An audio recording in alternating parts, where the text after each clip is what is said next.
Captain Jake Morrison stood on the bridge of the UES Horizon, watching the strange purple light grow larger through the main viewing screen. After 3 months of traveling through space at faster-than-light speed, they had finally reached the coordinates given to them by the alien message. His hands gripped the metal railing as he stared at what looked like a massive space station floating in the darkness. "Captain, we're receiving a transmission," said Lieutenant Ben Parker from the communications station. His voice carried a mix of excitement and nervousness that Jake understood completely. This was it. It's after decades of wondering if humans were alone in the universe, they were about to meet other intelligent life forms. "Put it on speaker, Lieutenant." A melodic voice filled the bridge, speaking perfect English with an accent that sounded almost musical. "Welcome, beings of Earth. I am Ambassador Kethfer of the Zenthari species. We have been waiting for your arrival. Please dock at Base 7, and we will begin the welcoming ceremony."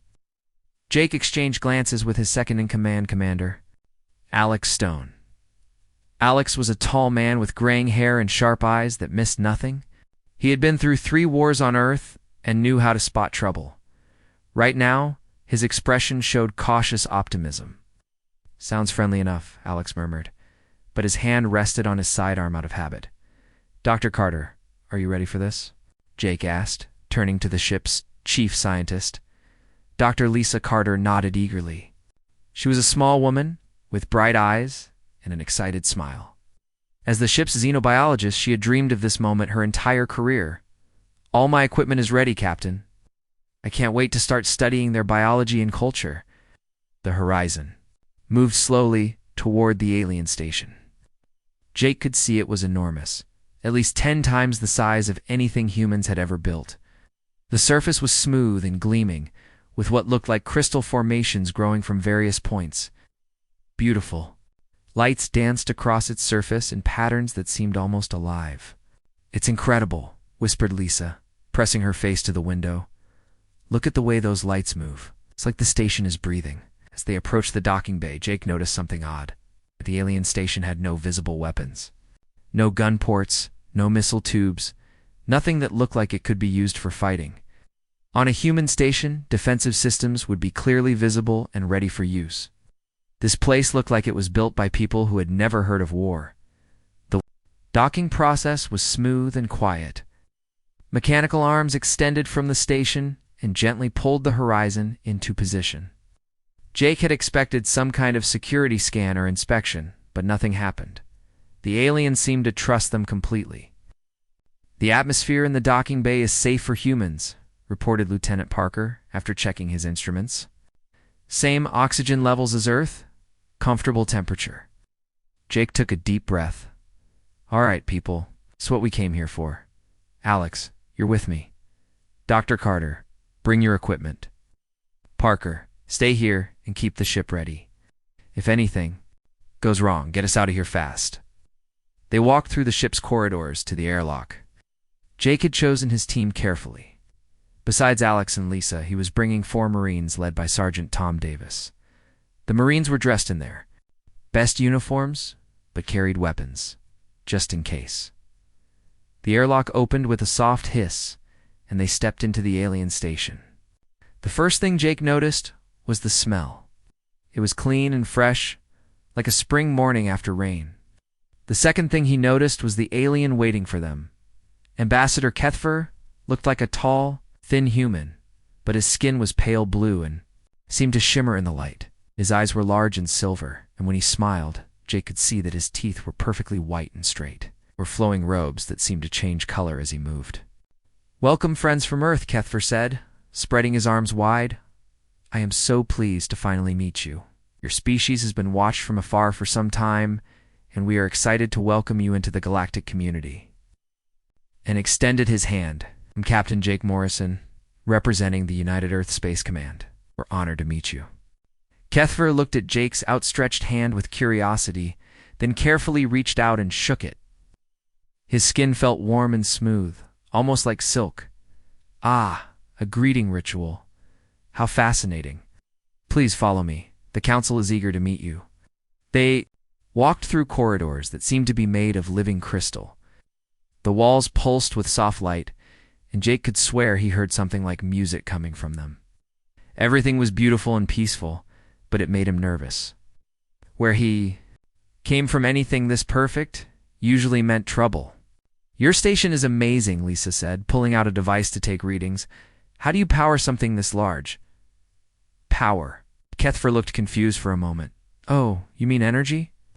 We harvest it from the stars themselves. It is a simple process, really. We have not had to worry about energy shortages for thousands of years."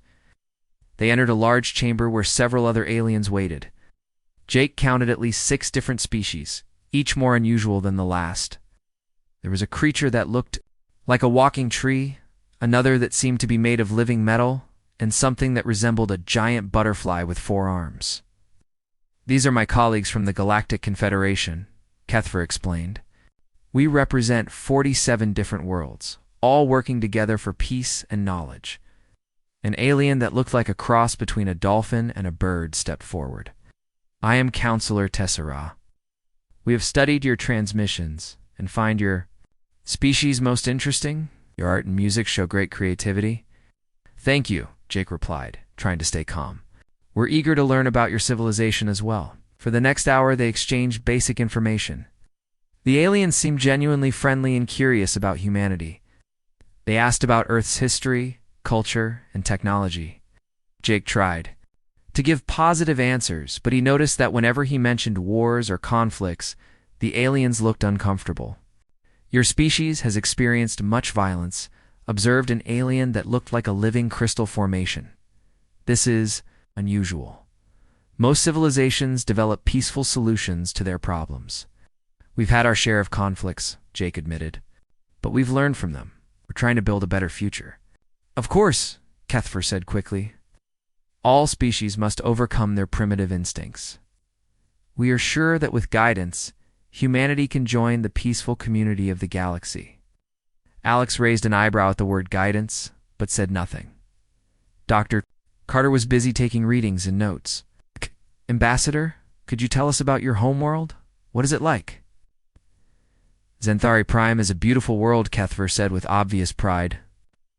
"The temperature never changes, the weather is always perfect, and there are no dangerous animals. We have lived in harmony for over 10,000 years. No dangerous animals?" Lisa asked. "What about predators? Natural disasters?" "Predators?" Kethfer looked puzzled. Why would any world have creatures that hunt and kill other creatures? That would be terrible. Jake felt a chill run down his spine. These aliens had never faced real danger. They had never had to fight for survival. They had no idea what humans were capable of when threatened. "Your world sounds very peaceful," he said carefully. "All civilized worlds are peaceful," said Counselor Tessera. "Violence is a sign of primitive development. When a species reaches true intelligence, they abandon such barbaric behavior." The meeting continued for several more hours. The aliens showed them advanced technology, offered to share scientific knowledge, and talked about the benefits of joining the Confederation. It all sounded wonderful, but Jake couldn't shake the feeling that something was wrong as they prepared to return to their ship. Kethfer handed Jake a small crystal device. "This contains our initial offer of membership. Study it carefully. We believe humanity has great potential, once properly guided." Back on the horizon, Jake gathered his senior staff in the conference room. The mood was mixed. Lisa was excited about the scientific possibilities, but Alex looked troubled. "They're too good to be true," Alex said bluntly. "Nobody is that peaceful and trusting. Either they're hiding something, or they're the most naive beings in the universe." "Maybe." "That's not a bad thing," Lisa argued. "Maybe we can learn from them. Imagine what we could accomplish without war and conflict." Jake activated the crystal device. Holographic image appeared, showing the terms of membership in the Galactic Confederation. As he read through the requirements, his blood ran cold. He said quietly, "Send a message to Earth Command. Tell them we need to talk. Immediately." The crystal device listed the conditions for humanity's membership: complete disarmament, genetic modification to reduce aggressive tendencies, and permanent monitoring by alien peacekeepers. The aliens saw humanity as a dangerous species that needed to be controlled. Jake looked out at the beautiful alien station and realized that Humanity's first contact with alien life might also be their last contact as a free species. The galaxy was about to learn what happened when you threatened a species that had fought its way to the top of the food chain on a world where everything was trying to kill you. The day the galaxy met Deathworlders was about to become the day everything changed. 3 months had passed since Captain Jake Morrison's first meeting with the Galactic Confederation. Earth's leaders had studied the alien offer carefully, and their response had been clear. Humanity would consider membership, but they would not accept the conditions as written. The aliens had seemed surprised by this response, but they agreed to send an evaluation team to Earth. Now, Colonel Danny Hayes stood at attention in the Pentagon briefing room looking at the photographs of the alien ship that had just entered Earth's solar system. The vessel was even larger than the space station they had visited, shaped like a giant flower with 12 gleaming petals. It was beautiful in a way that made Danny's teeth ache. Everything about these aliens was too perfect, too clean, too peaceful. The ship is called Harmony's Light. General Rick Taylor explained to the assembled officers. It carries a full evaluation team from 12 different species. They want to study us for 2 weeks before making their final decision about our membership. Danny nodded, but his mind was elsewhere, as the commanding officer of the Marine unit assigned to provide security for the aliens. He had spent weeks preparing for this moment. His men were the best humanity had to offer, but he had no idea what they were really dealing with. "Colonel, your job is to show them our military capabilities," General Taylor continued. "But remember, these are peaceful beings. They scare easily. Try not to give them nightmares." "Yes, sir," Danny replied, though he wondered how you could demonstrate military capabilities without showing violence. It was like trying to explain fire without mentioning heat. Dr. Amy Foster sat quietly in the corner, taking notes.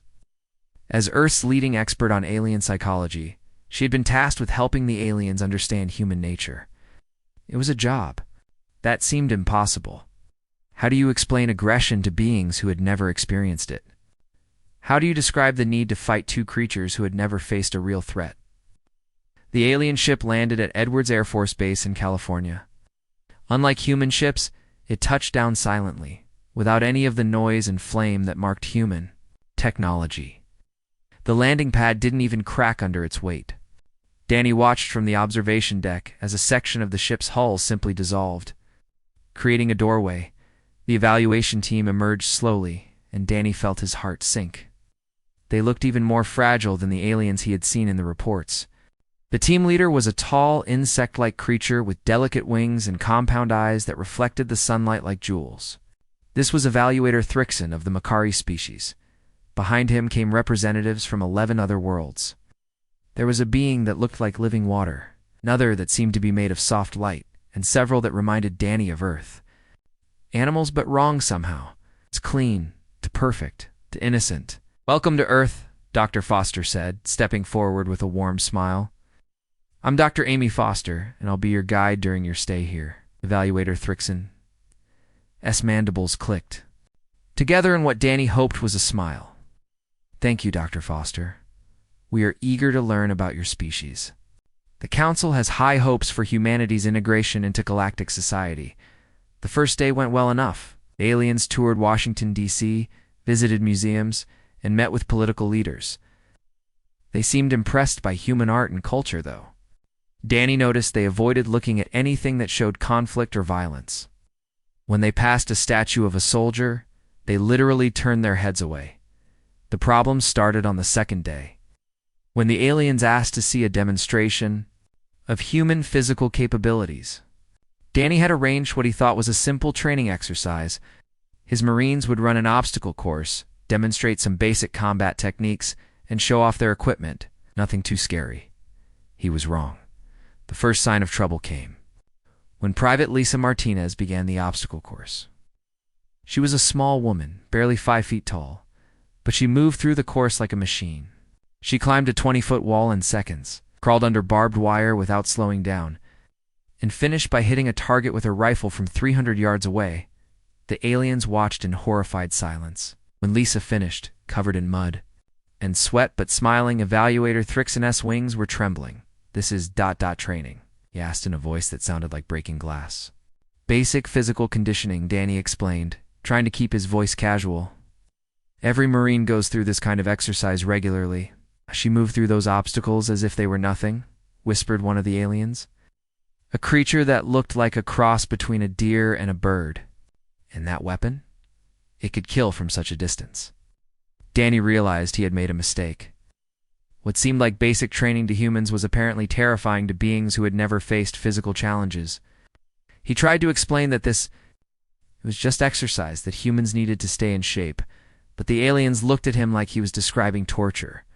The situation got worse when Sergeant Carl Johnson demonstrated hand-to-hand combat techniques. Carl was a gentleman who coached Little League Baseball in his spare time, but when he moved into a fighting stance, something changed. His whole body became a weapon. He showed basic punches, kicks, and grappling moves, explaining each technique. In a calm, professional voice, the aliens backed away as if he were on fire. One of them, a creature that looked like a walking flower, actually fainted. Dr. Foster rushed to help, but the damage was done. The evaluation team was terrified. "I don't understand," Danny said later, as he and Dr. Foster debriefed in her office. "We weren't even fighting. We were just showing them basic training." Amy rubbed her temples, looking exhausted. "Danny, these beings have never seen violence, not real violence. They come from worlds where the biggest threat is bad weather, and even that's rare.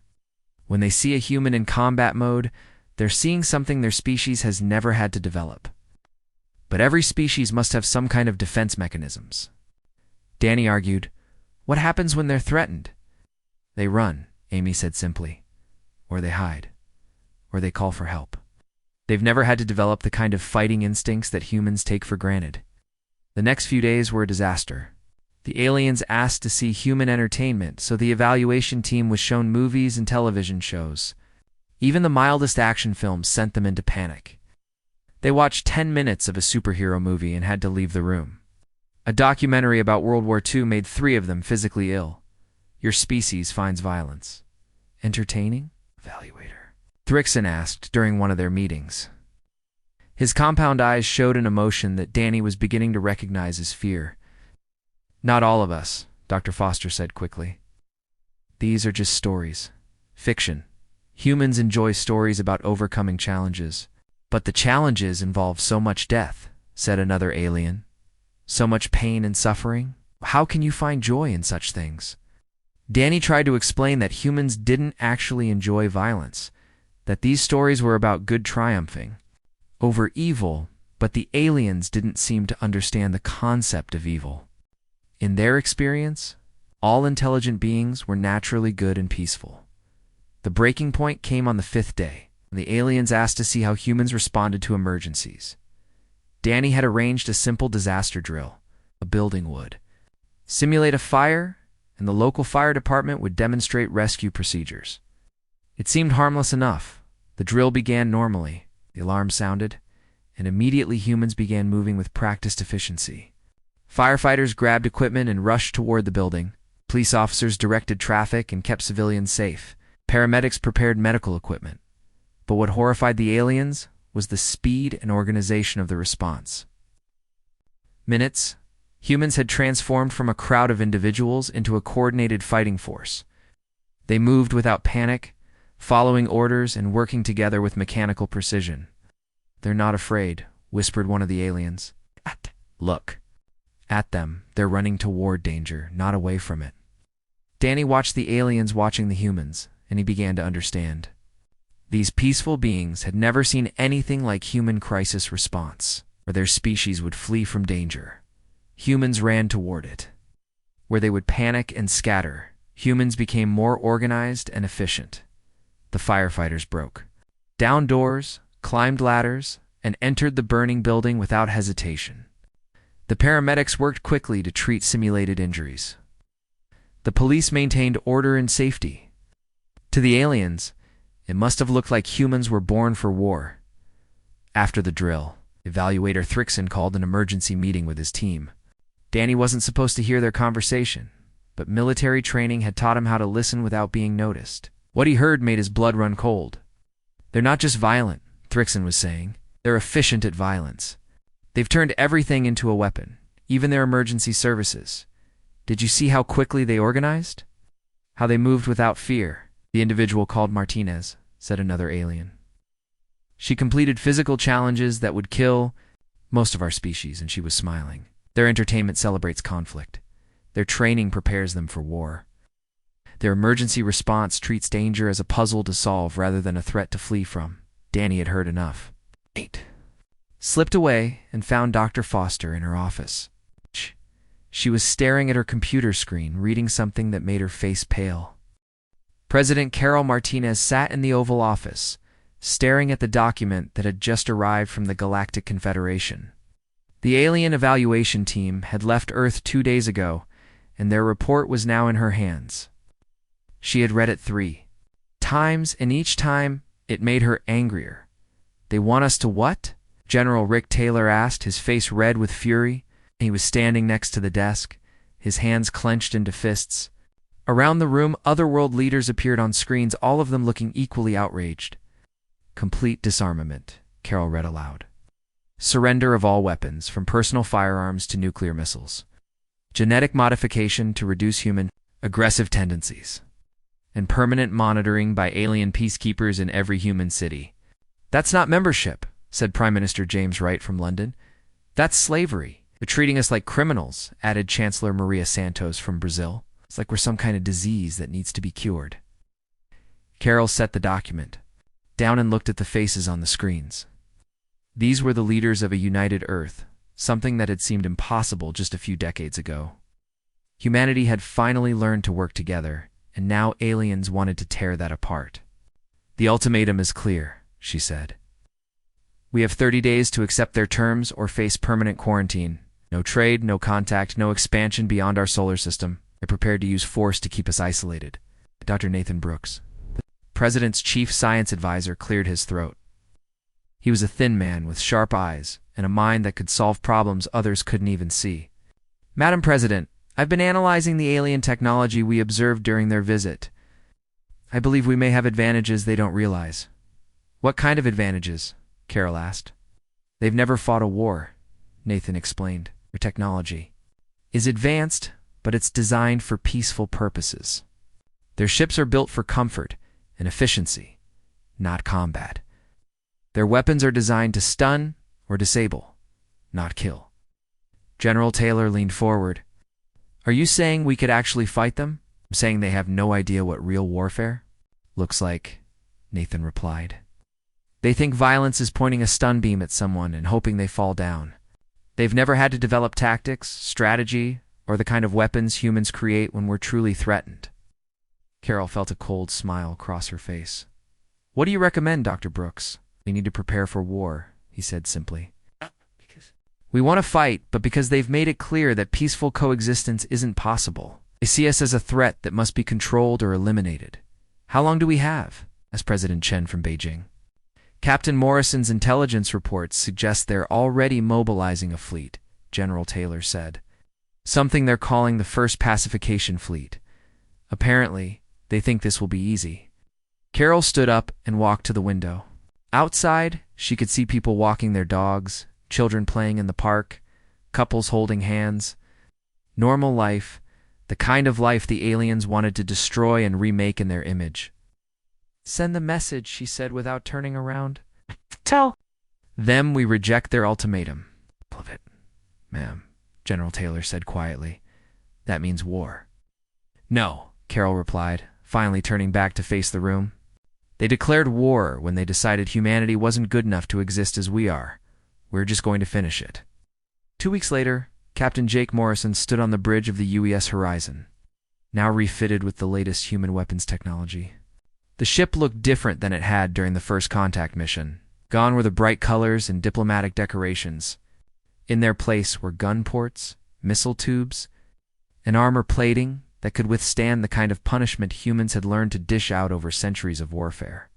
Captain, we're picking up multiple alien signatures at the edge of the solar system, reported Lieutenant Ben Parker. His voice was steady, but Jake could hear the tension underneath. This was it. It's the moment humanity found out if they were alone in the universe or about to become extinct. How many? Jake asked.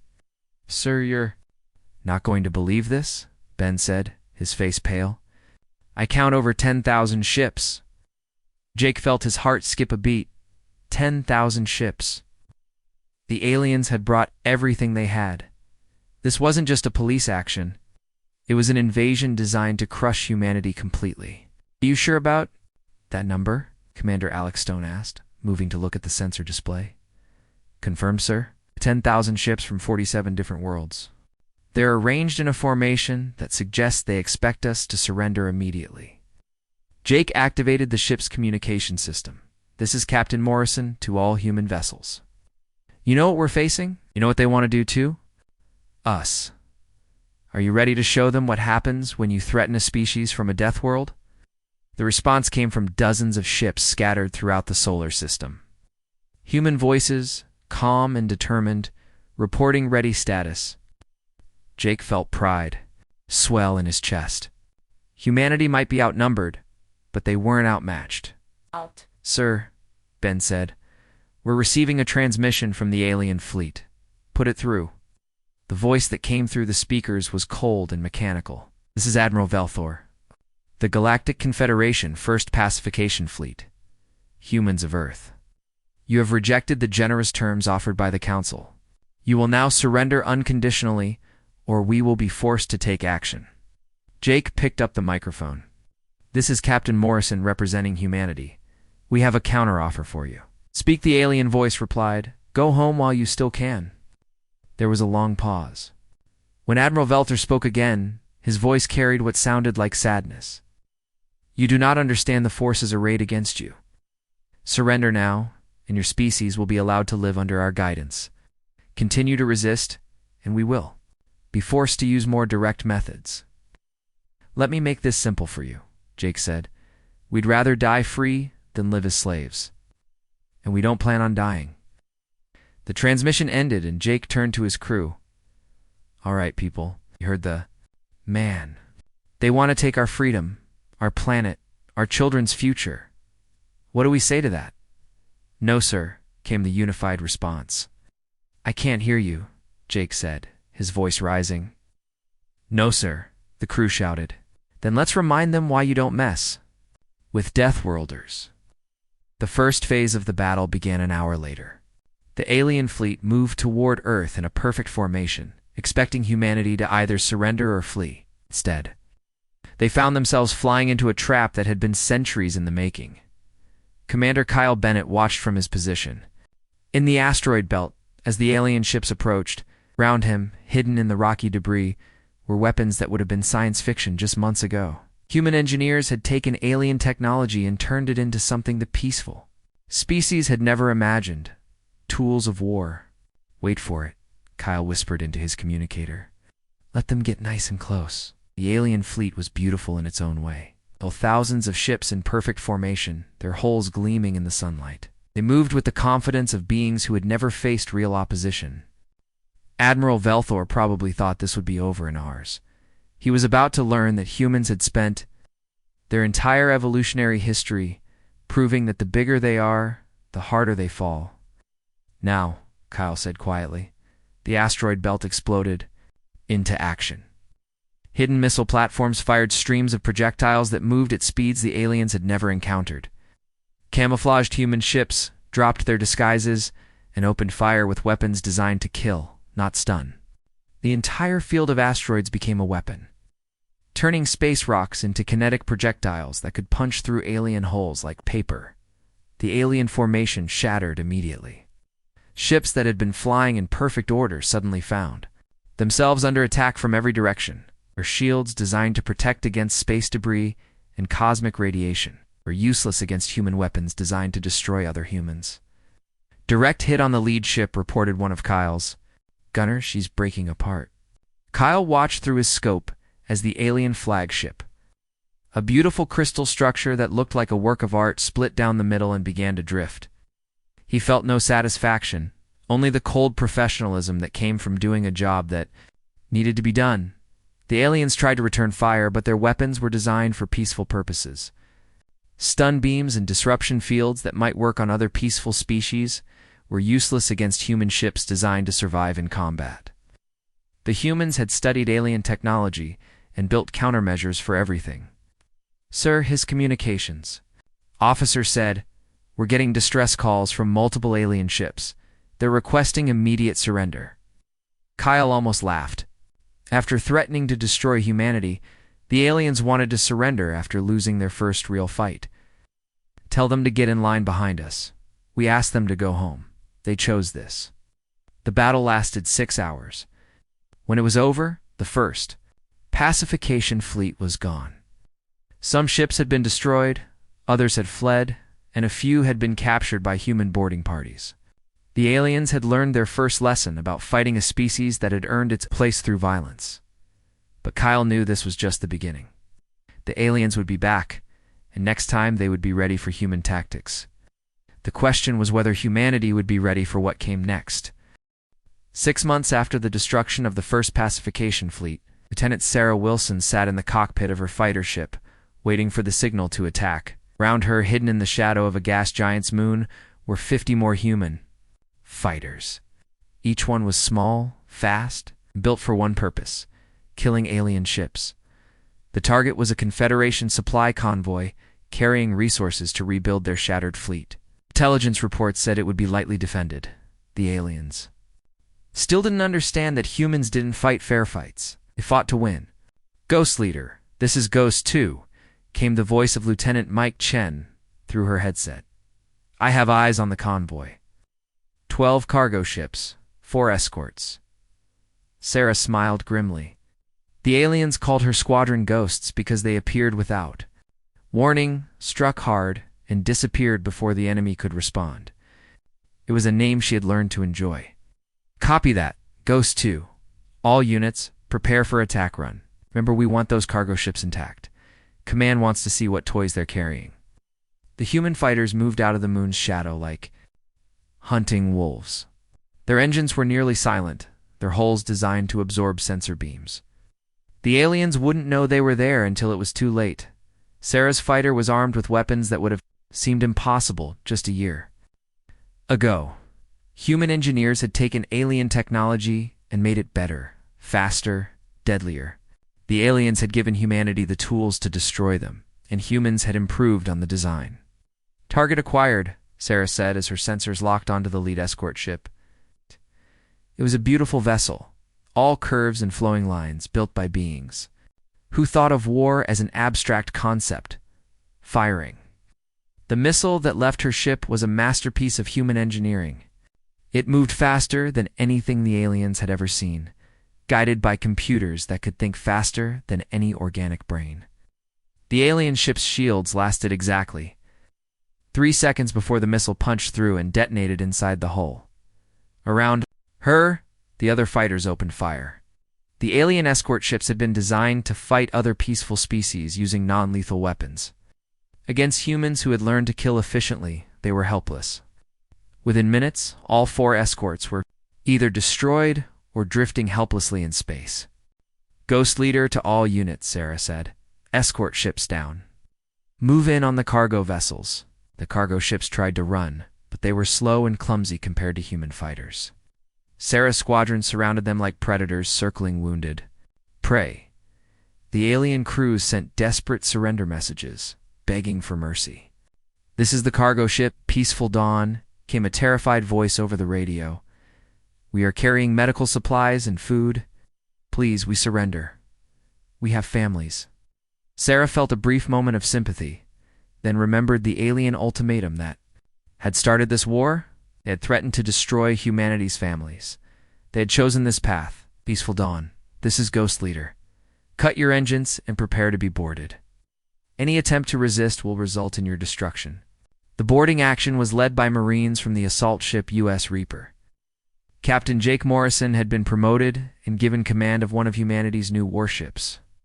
The Reaper was everything the original Horizon hadn't been: fast, heavily armed, and designed to strike fear into the hearts of enemies.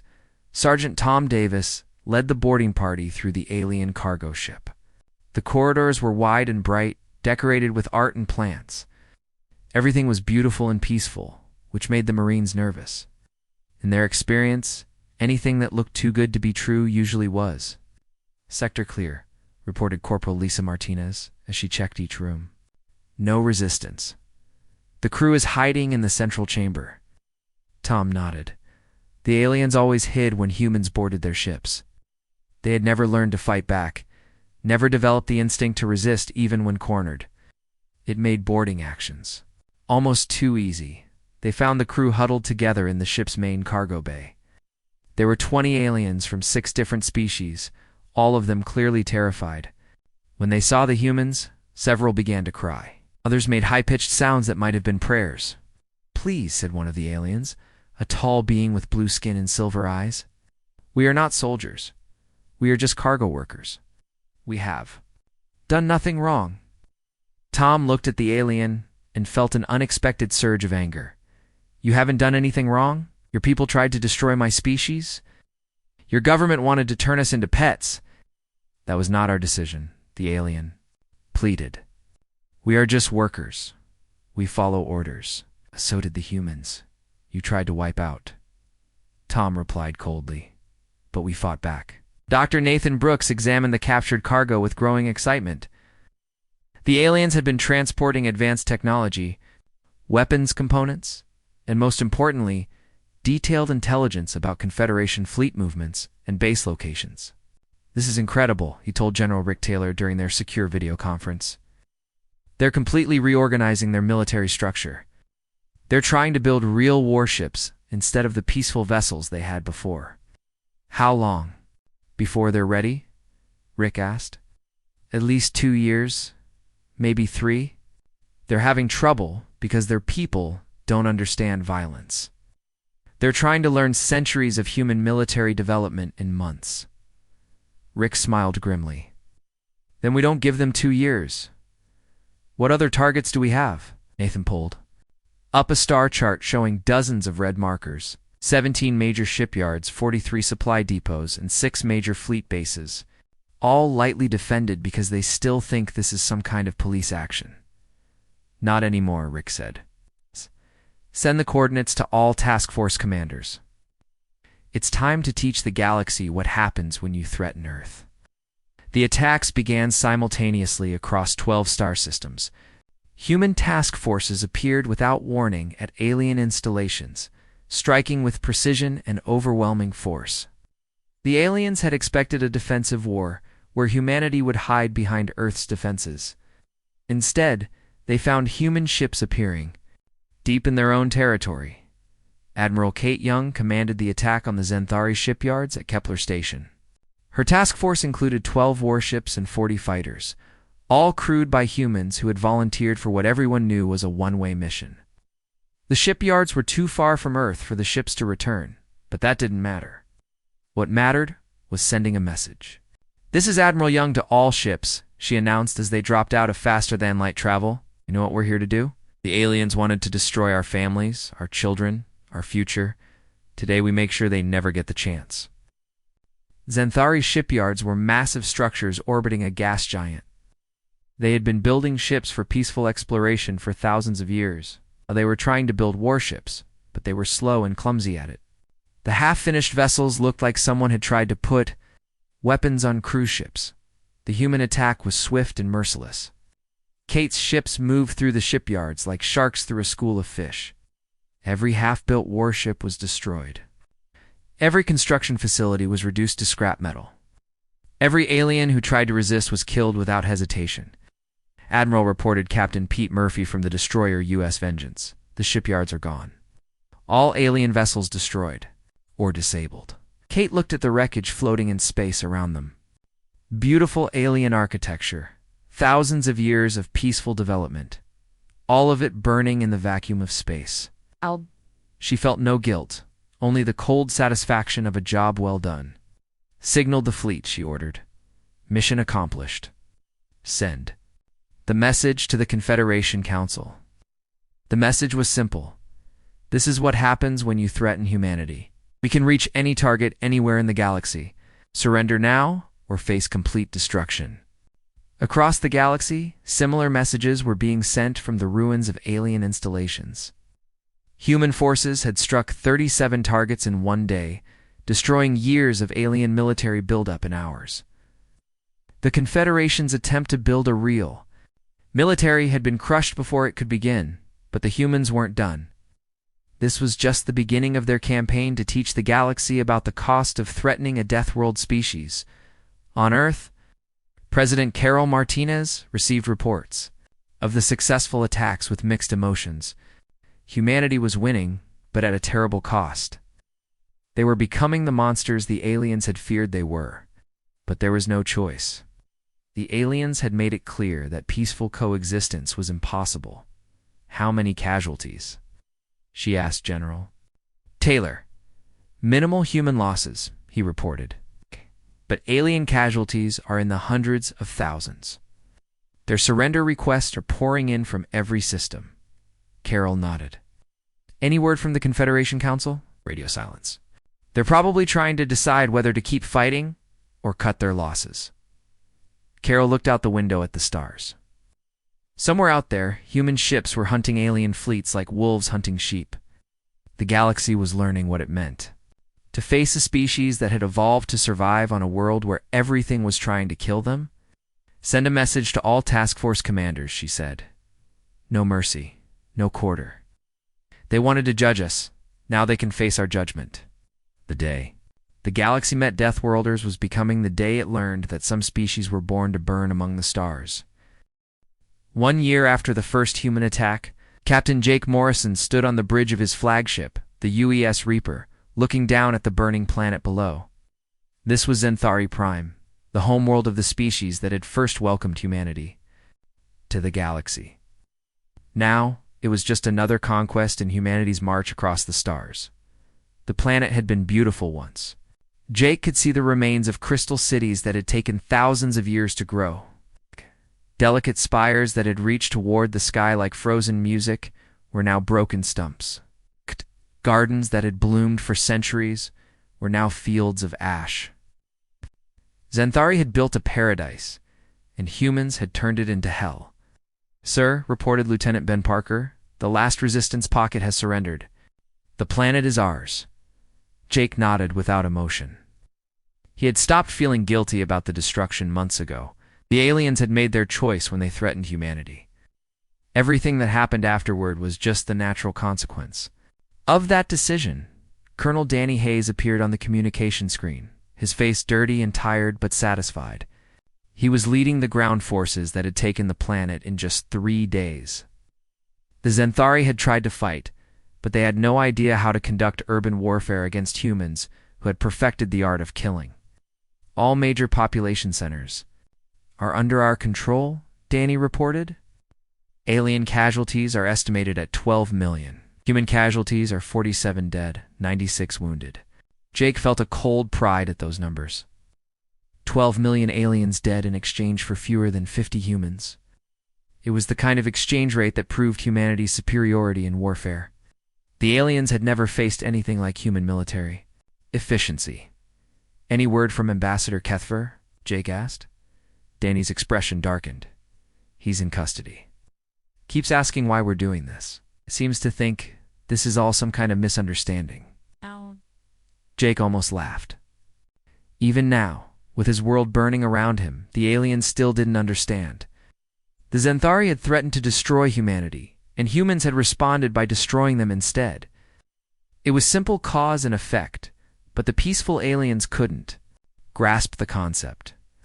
Bring him to me, Jake ordered. 20 minutes later, Ambassador Kethver was escorted onto the bridge. The alien who had first welcomed humanity to the galaxy now looked old and broken. His blue skin had lost its shimmer, and his silver eyes were dull with defeat. When he saw Jake, he fell to his knees. Please, Kethver whispered. I don't understand. Why are you doing this? We offered you friendship. We offered you a place in the galactic community. Jake looked down at the alien who had started this war by trying to control humanity. You offered us slavery. You wanted to change what we are, to make us into something safe and controllable. We were trying to help you, Kethver pleaded. Your species is so violent, so aggressive. We thought we could teach you peace. You thought wrong, Jake said coldly. We are what our world made us. Earth taught us that only the strong survive, that you fight for what you want, and that anyone who threatens your family gets destroyed. But we never wanted to destroy you, Kethver said, tears streaming down his face.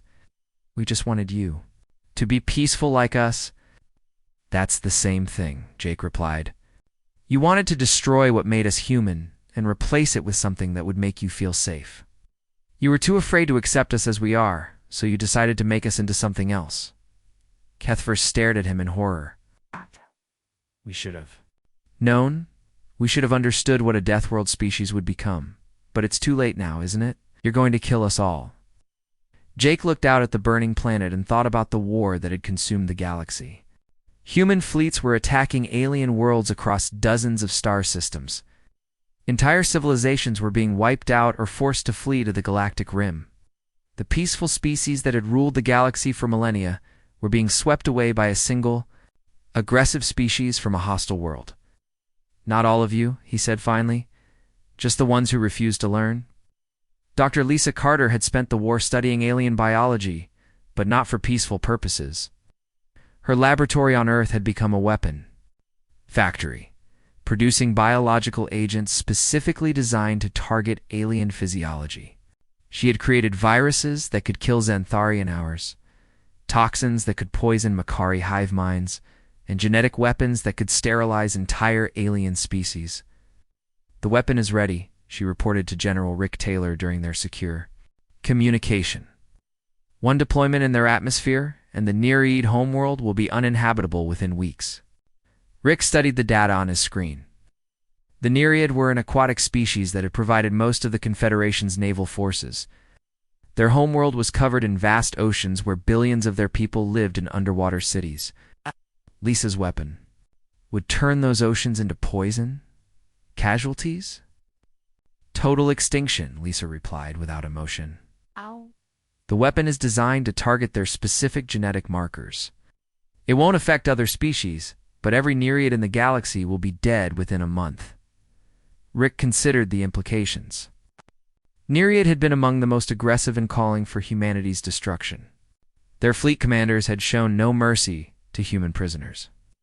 Now, humanity could return the favor with interest. Deploy it, he ordered. Commander Alex Stone led the final assault on the Confederation capital world. The planet had once been the center of galactic civilization, home to representatives from hundreds of peaceful species. Now it was the last stronghold of alien resistance, defended by the remnants of their military forces. The battle was brutal but brief. Human ground forces moved through the capital city like a plague, systematically destroying every government building, every military installation, every symbol of alien authority. The aliens tried to surrender multiple times, but Alex had his orders: no mercy, no quarter. The final battle took place in the Confederation Council chambers, where the alien leaders had made the decision to threaten humanity. Alex personally led the assault team that broke down the doors and confronted the surviving council members. Please, begged Counselor Tessara, the dolphin-like alien who had once spoken of humanity's potential. We surrender.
Whatever you want, just stop the killing. Alex looked at the terrified aliens cowering before him. These were the beings who had decided that humanity was too dangerous to exist. Now, they were learning what real danger looked like. What we want, Alex said slowly, is for you to remember this moment. Remember what happens when you threaten a species from a death world. He raised his weapon and fired. The last of the Confederation Council died in the same chamber where they had voted to destroy humanity. President Carol Martinez received the final reports in her office on Earth. The war was over. Humanity had won. The galaxy was theirs for the taking.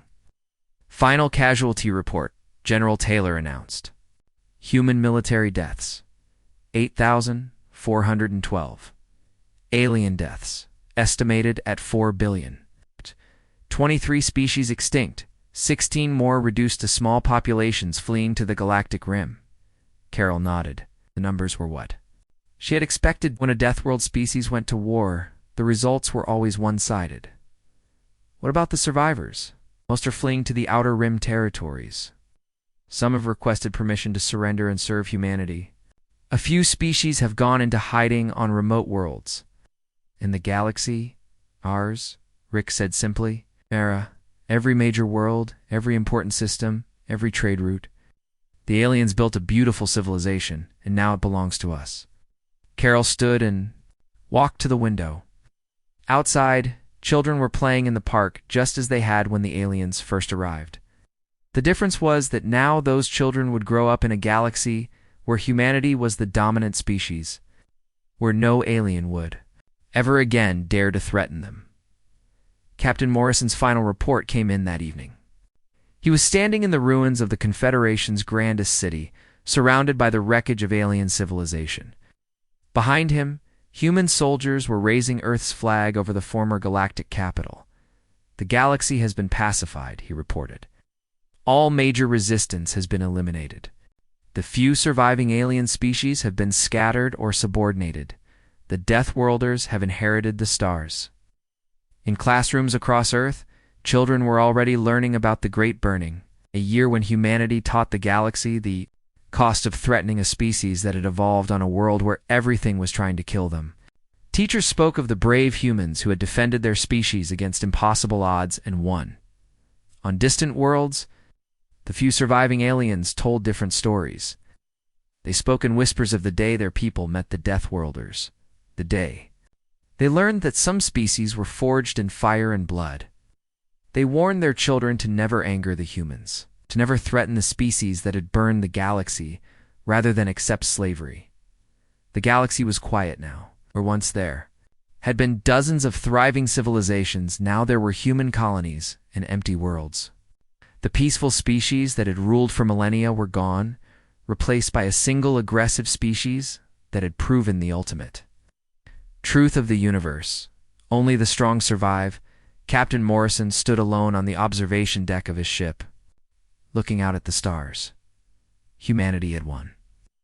They had defended their right to exist as they were, without modification or control.